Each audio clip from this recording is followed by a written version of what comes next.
hearing of Poland in the framework of Article 7 of the Treaty on the European Union, which took place in General Affairs Council on 11th of December. Then we heard Vice President Šefčovič and Commissioner Arias Cañete, who told us about the United Nations Climate Change Conference in Katowice. We have also already issued a statement on the rulebook which has been adopted, making the Paris Agreement operational.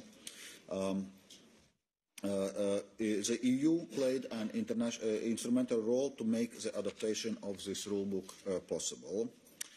And Michel Barnier, our chief negotiator, came to present the current situation in the United Kingdom. Two more points were on the agenda. I will not go into details because we have two other press events coming up, and colleagues will debrief you themselves. So right after us, Commissioners Avramopoulos and Jourova will come and present a situation about the progress which has been made to achieve full visa reciprocity with the United States, and about our assessment of fulfilment of visa liberalisation benchmarks by the Western Balkan countries and as well as Eastern Partnership countries. They will also present our second review of the EU-US Privacy Shield, which we have just published a report, and which shows that an adequate level of protection for personal data transferred under the Privacy Shield from the EU to US is being ensured.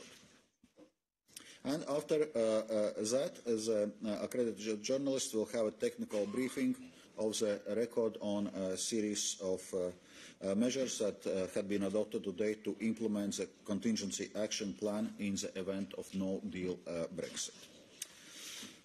We have published all text together with extensive press material, and there you will find that given the continued uncertainty in the UK surrounding the ratification of withdrawal agreement, and as announced by President Juncker following the last week European Council in Article 50 formation, we are now proposing the necessary legal acts to continue to implement our no-deal contingency action plan to turn an abrupt exit into more soft landing.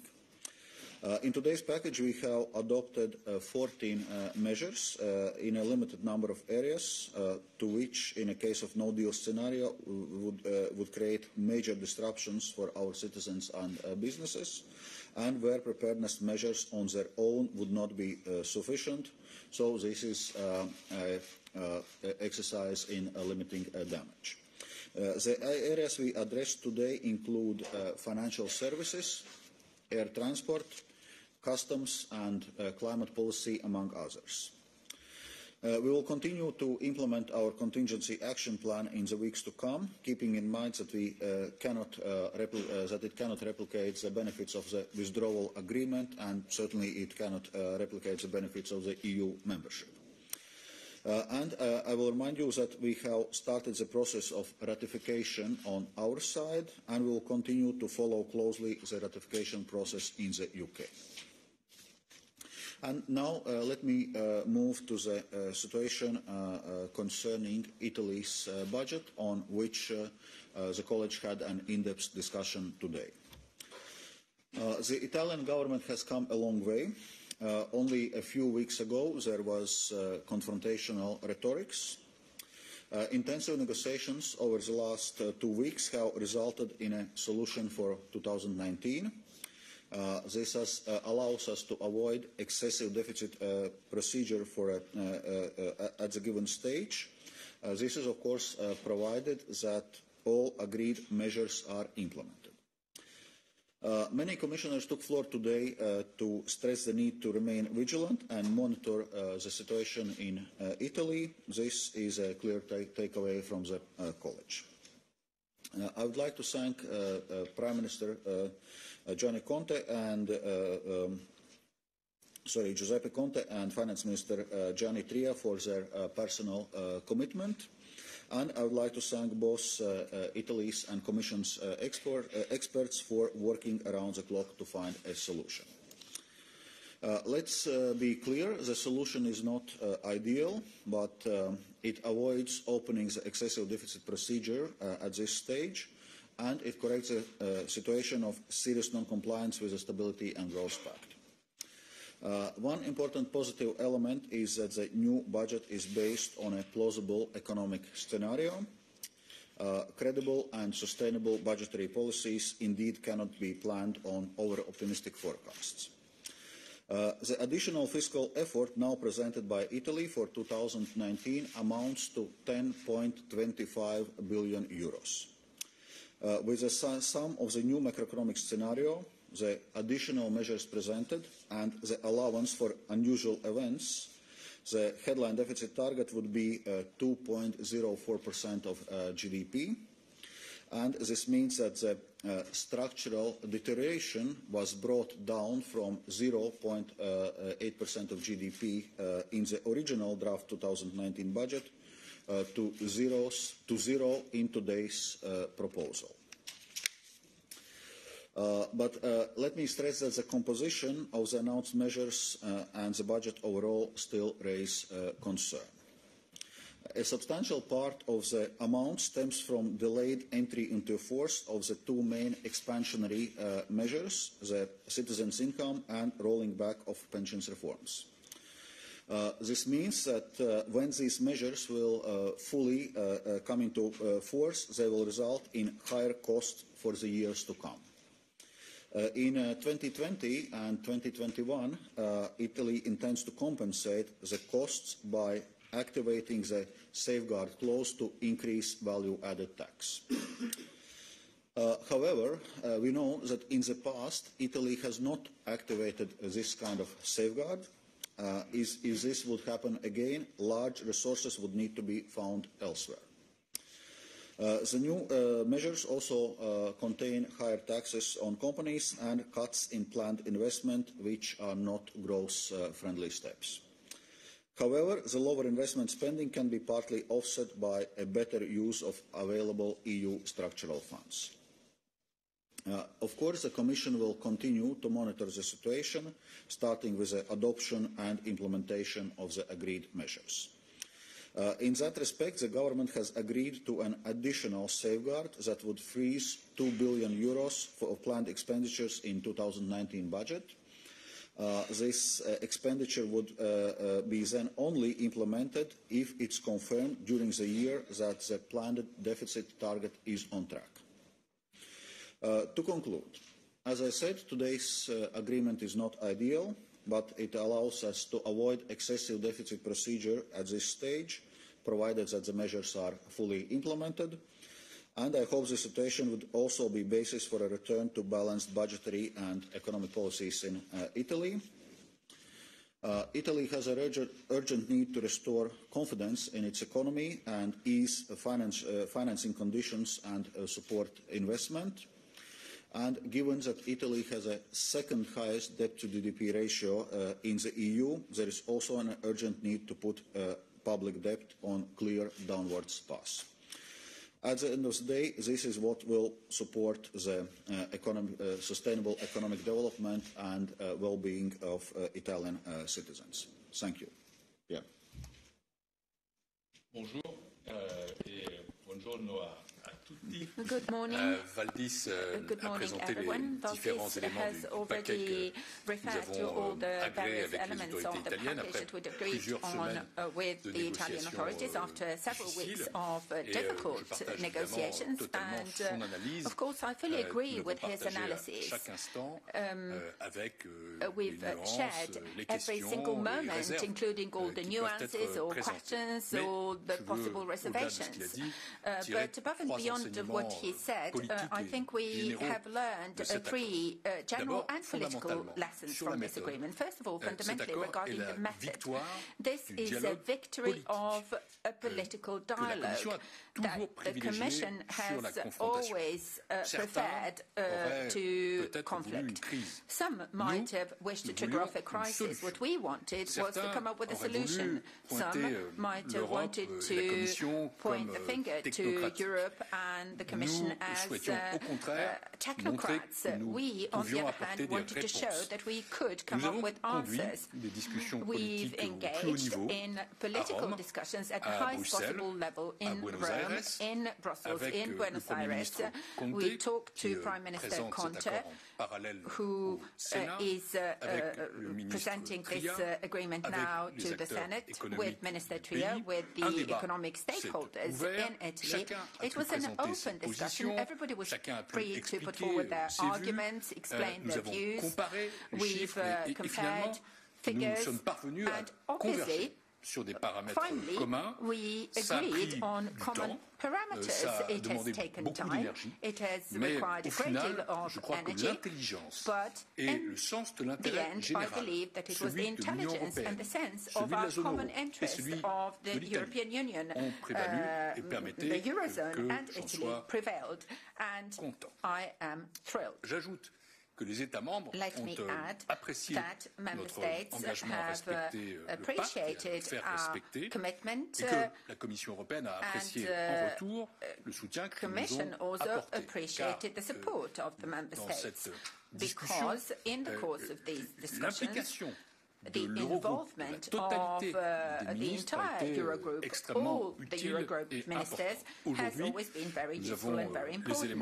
Today we've got the necessary elements in order to avoid the excessive deficit procedure on the basis of the Italian budget deficit, and I'm very pleased about that. The second lesson, this agreement is very strong proof that our budgetary rules work and that they provide us with an indispensable framework for dialogue, but also, first and foremost, to have a serious approach to budget.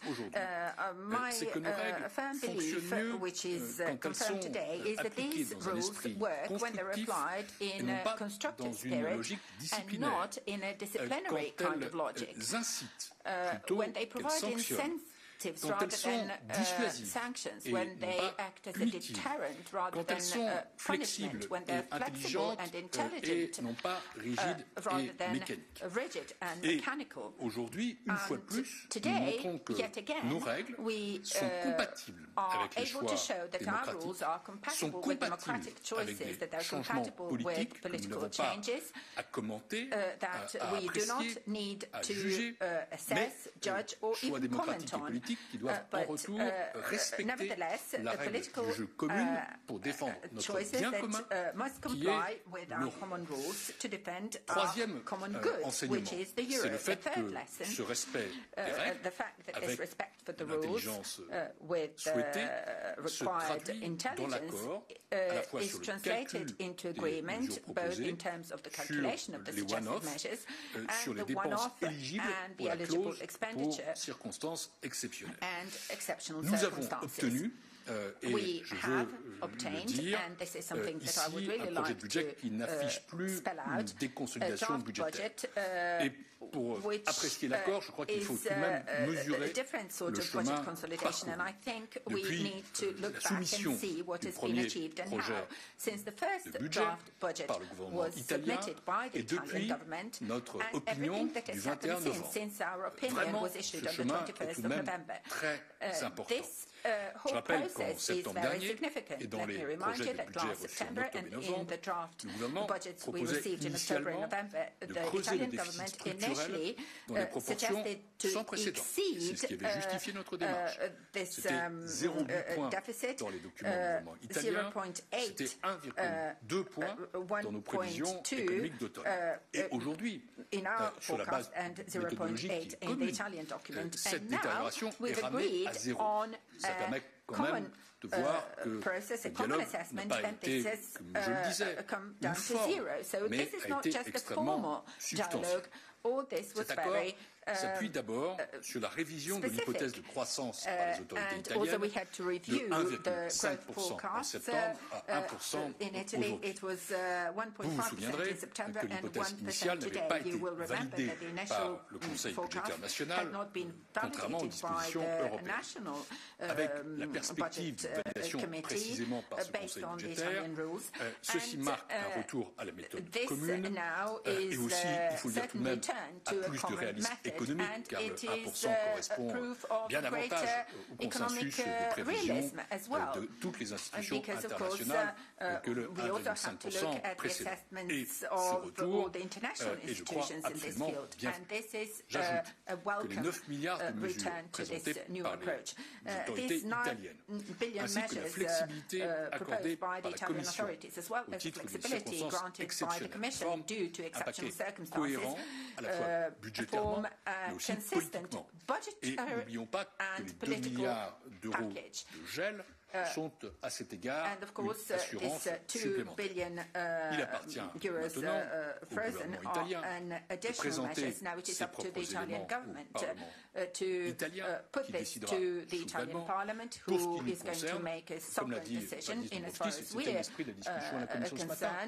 Nous demeurons vigilants et nous poursuivrons un dialogue qui est approfondi mais toujours constructif. This has been a difficult year for a lot of people in Italy with the collapse of the Morandi Bridge in Genoa and the devastating storms and floods that claimed so many lives.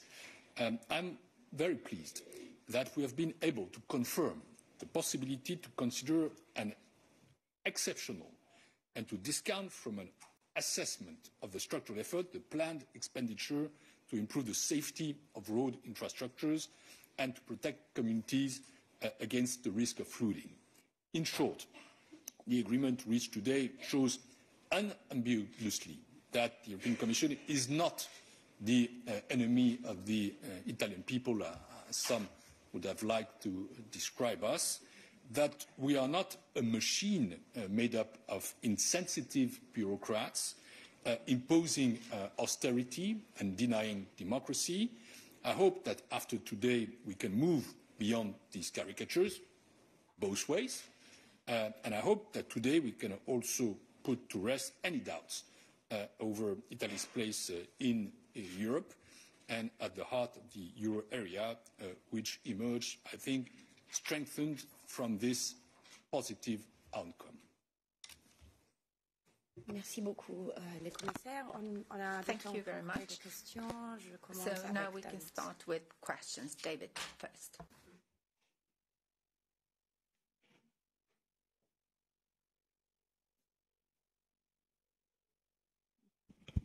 David Carretta, Radio Radicale. Merci et bonjour. Thank you. Deux questions si je peux. I have two questions, if I may. Comment vous allez monitorer l'exécution de ces engagements? Est-ce que vous allez attendre la prochaine phase du semestre européen, donc mai 2019, où il y aura comment dire, des pas supplémentaires déjà au mois de janvier pour vérifier comment le budget va sortir du Parlement italien. Et une autre question par rapport à 2020-2021. Quels sont les coûts supplémentaires en termes de déficit structurel que l'Italie va soutenir si les ressources qu'il faudra trouver s'il n'y aura pas l'activation de la clause de sauvegarde sur la TVA. Merci. Safeguard clause on the VAT is activated. Thank you. Well, on the first question on the monitoring of today's agreement, the short-term monitoring is, of course, to monitor the vote in the Parliament to ensure that the agreement, which is now presented by Italy's government, is actually legislated. And in this context, as you know, the deadline for Council to launch the excessive deficit procedure related to debt is still February. So should something go wrong, we can return to this question in January. So that's the first short-term monitoring. We are very clear also in our response to Italian authorities that we are not recommending to open excessive deficit procedure at current stage, but subject to the fully implementing this agreement. And the rest is monitoring within the normal European semester cycle. On the second question on the VAT safeguard clause, that's exactly the point here, which I raised during the introductory remarks, that for the year 2020, out of 12.2 billion euros measures presented by Italy's government, 9.4 billion are actually VAT safeguard. So we see the strategy heavily relies on VAT safeguard being activated. Si je peux ajouter un mot, juste pour dire que, comme nous l'avons dit tous les deux, nous allons être vigilants. Said we're going to be vigilant, and it's quite natural because there are pending issues. But being vigilant doesn't mean being suspicious. So this monitoring will unfold, as Valdis has just said, within the framework of the European semester. And the initial check is actually now. You will have understood that negotiations are concluded by an exchange of letters.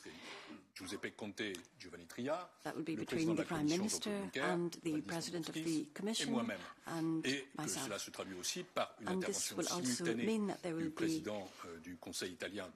a simultaneous intervention before the Senate and the deposit of amendments. So that initial monitoring is actually democracy. It's these political steps in Italy.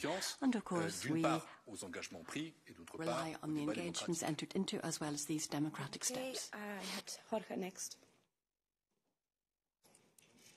Good morning, Jorge Valero, Euractiv here. I have two questions as well.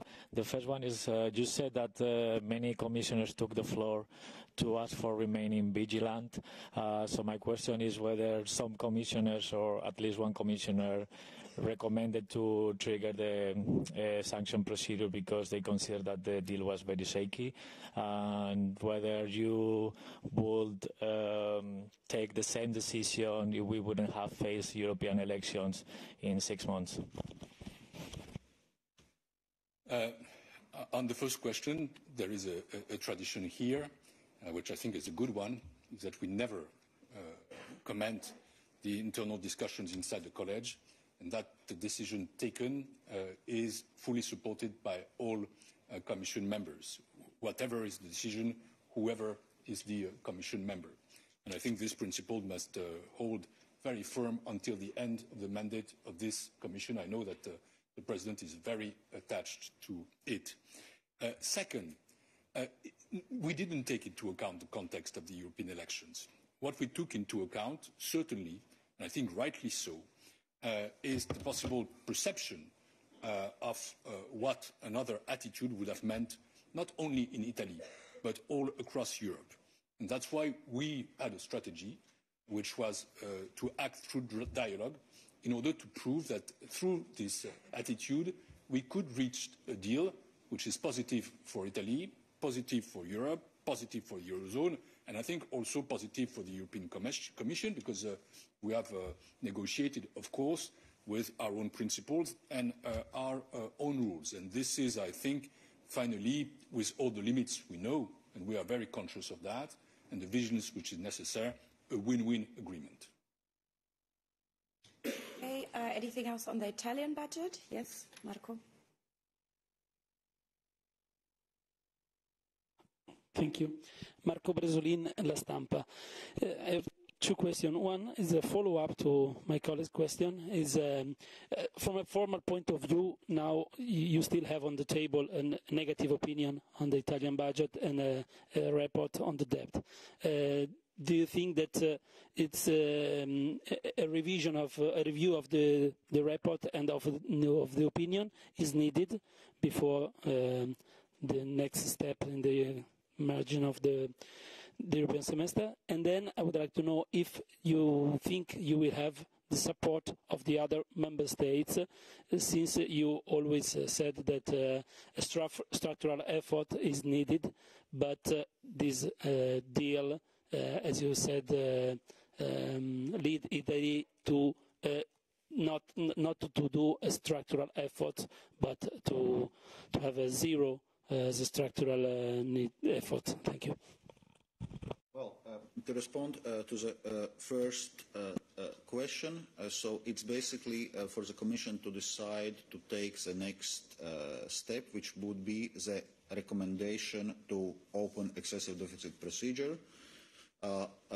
And today's agreement allows us not to take this next step at the current stage. We therefore do not start retroactively to rework previous documents. So this is this correction of the budget which we are taking into account. Then, as regards structural effort, indeed we had been discussing that small positive structural effort would be needed, and we are borderline there. We both mentioned it's zero structural effort. If you want, it's a black zero. And there is additional safeguard clause, as I said, worth of 2 billion euros. So should the budget deficit targets be overshot, it would be activated and thus become also a structural measure. So that's our current outline. Yes, so it's quite borderline. That's why I emphasize that this is it's not ideal, neither in terms of amounts nor in terms of structure of the measures, but it's certainly important step in the right direction, and as Pierre said, it's quite a significant change, I would say, of the approach of Italian authorities. A couple of weeks ago it was still quite confrontational, and we heard statements that not a single euro will be changed. Now we have a change of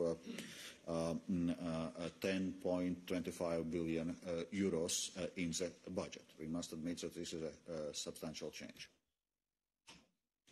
La négociation que nous avons menée, je vais enchaîner sur la deuxième question, visait à corriger des consolidations budgétaires italiennes qui étaient très spectaculaires parce que c'est celle-ci qui déclenchait ou aurait déclenché la procédure de déficit excessif basée sur la dette. Et il nous fallait revenir à un déficit structurel au moins neutre, même si nous aurions préféré bien sûr être à 0,1 point. Notons quand même que dans une négociation, on sait aussi qu'à un moment donné, les partenaires ne peuvent pas aller plus loin. Because, of course, sometimes you know that your partners can't go any further, and you have to take account of that. We've managed to obtain this neutral position for the structural deficit. The negotiations were not meant to make the Italian budget fully compliant. This was not what we could do. As you could have seen on the basis of the opinions in October and November, other countries other than Italy have also submitted budgets which raise issues. We've stated clearly that we would come back to all that next spring. So it applies to Italy, which will be treated in much the same way as every other Eurozone country. And also these 2 billion that are frozen might actually be included. So there is a margin, a clear margin. And the last point, are the ministers going to follow suit? Well, I've stressed to what extent we've managed to rely on the assistance and support of the Eurozone ministers, and I am very confident that they will realize that we've done something which is very significant, which brings us very close to the outcome that a country such as Italy, a fully fledged member of the Eurozone, should have. So I'm confident. I had Mark next. Good afternoon, Mark Beberkorn, Volkskrant. This is a question for Commissioner Moscovici.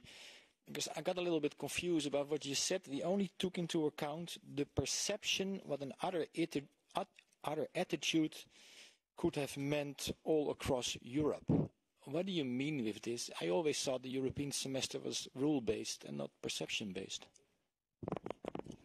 Je vous reconnais bien là. Donc, je répondais à une question qui était celle de votre collègue sur le fait de savoir si nous avions eu un comportement qui tenait compte des élections européennes. Non, nous ne tenions pas compte des élections européennes. Ce n'est pas ça qui nous a motivés. Mais si nous vivons, nous, la Commission, vous aussi, journalistes, dans une sorte de bulle qui ignorerait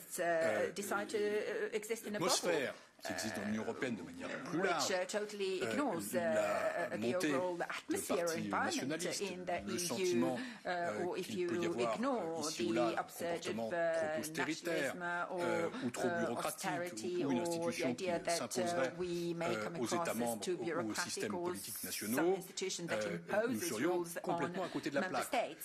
Et ce qui a motivé notre choix, qui était un choix stratégique, c'était bien ça. Nous avons pensé ensemble qu'il était mieux de parvenir à ne pas avoir une procédure pour déficit excessif que d'en avoir une pour le principe ou pour le plaisir. Mais je veux vous rassurer, nous avons agi comme toujours, totalement sur les règles. Et donc, ce qui fonde ma remarque, c'est le choix du dialogue que nous avons fait par rapport à la confrontation. C'est le choix de l'intelligence par rapport à la rigidité. Mais pour le reste, pour ce qui est de la décision elle-même, du choix de fond lui-même, des discussions et de la négociation elle-même, nous avons évidemment agi totalement en fonction des règles, et ce que nous proposons aujourd'hui est conforme aux règles. The rules, and that's what we're still doing today.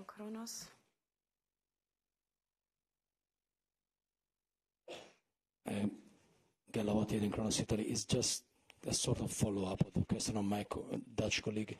I mean, you already almost answered to this question, but can you confirm that the political broad situation in Europe, with France, with its problems, Spain with its problems, and the Brexit, which is becoming, which is approaching faster, all this political situation had a role in your decision to have a dialogue with the Italian authorities? Thank you. Well, I'm not going to repeat what I just said. We cannot ignore the context, and our answer to this is obviously to prefer dialogue to confrontation, dissuasion to punishment, and I think this was clearly something we decided. But let's be clear, if the dialogue would have been unsuccessful, and this could have been the case yesterday or the day before, because by definition we finished that really in the end, then we would have taken our responsibility, because we are acting on a rules-based system and according to the rules. And our appreciation is finally that we, in a way, brought back the Italian authorities closer to the common method, closer to the rules, much closer than it was the case before. And we acted again on a rules-based approach. But politically, we prefer dialogue. This is not a secret. This is not new. And I think that in the context that you are raising, this is an option that citizens can prefer from the European Commission than being only or strictly confrontational. Okay, then I have Griselda next.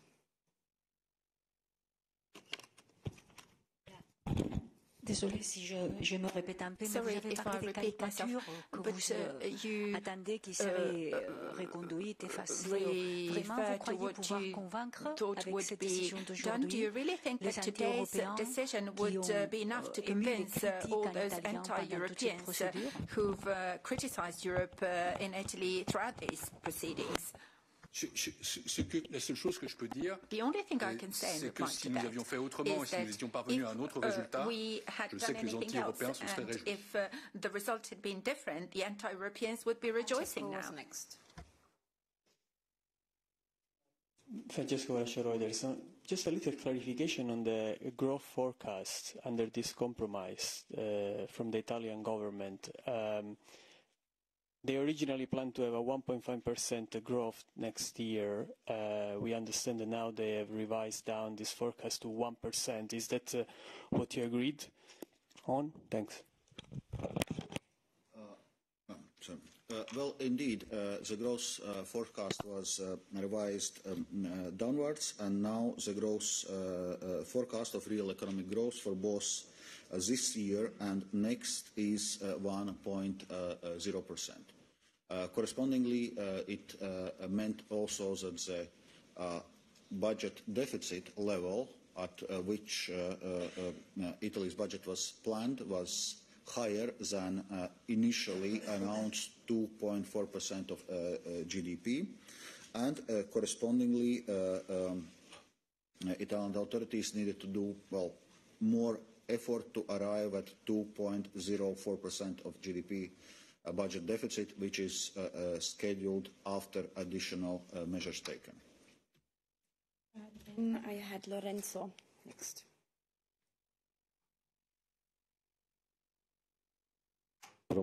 Constantly from Asca News. Just a question to Commissioner Moscovici in particular.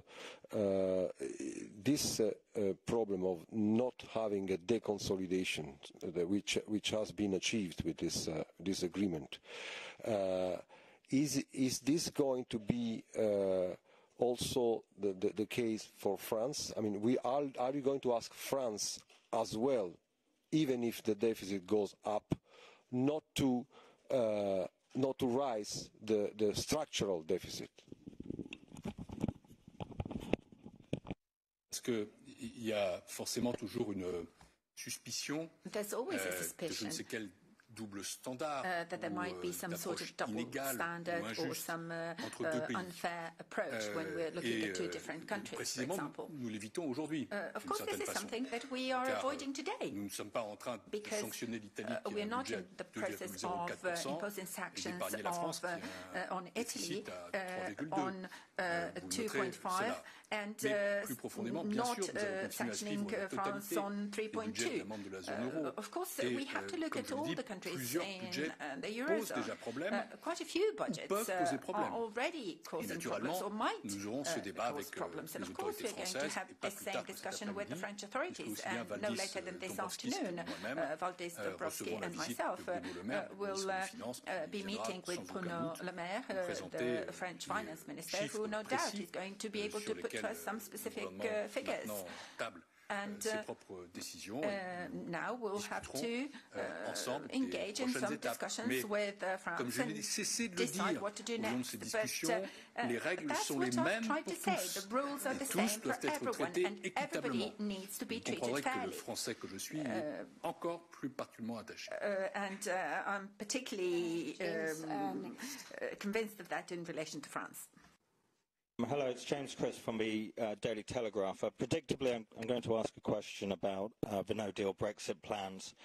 Could you please explain to us how these plans are different to what's called a managed no-deal Brexit, which some politicians in Britain believe is the solution to these difficult negotiations? As you know, concerning Brexit, also terminology is evolving. We are in unprecedented situation, and therefore also the meaning of what soft Brexit has been would be had been evolving over time. So I would not go into now terminology. What's difference of contingency planning or managed no-deal Brexit, but I can tell on substance what we are doing here. First of all, there is agreement on table, and of course the better solution would be to ratify the agreement, because certainly it would minimize the disruption to the larger extent and allow us to prepare properly future relations between EU and UK. Since we know that there is a risk of no-deal Brexit, of course we need to do our preparations. So we have this contingency action plan. We are looking at different areas and taking measures to minimize the disruption. So I can speak in the area of financial services because that's the area I had been working on directly. We have identified through the working group of European Central Bank and Bank of England certain risks to the financial stability, concretely on derivatives clearing, and therefore we come with a temporary equivalence decision of 1 year in area of derivatives clearing, allowing market participants to adjust their business models. We come with 2 years equivalence decision on central securities depositories, and we come with 2 regulatory standards allowing for a smoother transition of contracts from UK to EU. So those are, for example, decisions in area of financial services, but as I said, there are other areas. Quick follow-up, but I mentioned that we have a technical briefing, so I would like to give the floor also to other colleagues. Really appreciate the chance for the quick follow-up. I suppose to be absolutely clear, there are people who will see these plans for a soft landing and think that this is better than no deal and the deal on the table. So what do you say to those people in Britain? We say what he had been saying throughout this process. Of course, the best, if we talk in terms of economy and avoiding disruptions, is to stay within the EU. Then, if the decision on Brexit is taken, of course, withdrawal or Brexit with a deal is better than withdrawal with no deal. In case of no deal scenario, of course, doing some preparation to minimize damage is better than not doing any preparation at all. And I think the Vice President was very clear at the beginning when he said this will not replicate the benefits of the withdrawal agreement, which is, of course, more beneficial. Is there anything more in Italy? Because otherwise I move on to Lukasz.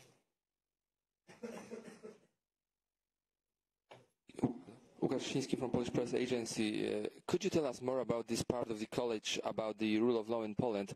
I would like to know especially whether there were any discussion among the commissioners about the state of play, and does the European Commission has a plan to withdraw complaint from ECJ against Supreme Court when it comes to Supreme Court after President of Poland signed the amendment to the legislation? Thank you very much. Okay, on this maybe a couple of additional points. So we will continue the dialogue with Poland under Article 7. Poland now is expected by 17th of January to present a report of implementing the court order, and in between we will do the assessment of the law adopted. We are then Georgi, and we will need to wrap up in a few minutes. So. Thanks, Mina. Georgi Gotev, Euractiv. There has been a major breach of the confidential communication of the Commission. I wonder if this is an issue you have discussed today at the college meeting, and maybe if you can reassure us that nobody reads the EU secrets, possibly. Of course, we take any report on alleged hacking or into EU communication systems extremely seriously, but at the same time, it's impossible to comment on leaks. What is clear is that no institution or country is immune to this type of attacks. All communication systems have vulnerabilities. So we're constantly dealing with this challenge, upgrading our communications systems to respond to the threats. As regards the specific systems, the manager of the CORU system is a council secretariat, so the specific questions should be addressed to them. Okay, should we take one more question? Okay, please. Thank you, Mark Stone from Sky News. I'm sorry if I appear to be repeating myself, but following up on James's question, already there is a a vocal chorus in the UK saying, there we are, we told you so, the EU are going to mitigate against no deal, and this is what is in these papers now. Why are they wrong? Well, they are definitely not wrong in a sense that we are mitigating against no deal. But in terms of disruption to the economy, disruption to the citizens, I think it's clear what the order of preference is. And clearly, remain is better than leave, and deal is better than no deal. But should it come to the no deal, yes, there are certain mitigating measures, but they are still not allowing to have advantages of a proper Brexit with a deal, and then, of course, moving to the proper work on our future economic relations. And they are very time limited, as you will have noticed. This concludes our press conference. Thank you very much, Commissioners. And Natasha will be with you with Commissioner Avramopoulos and Commissioner Jourova in a few minutes for the press conference. Followed.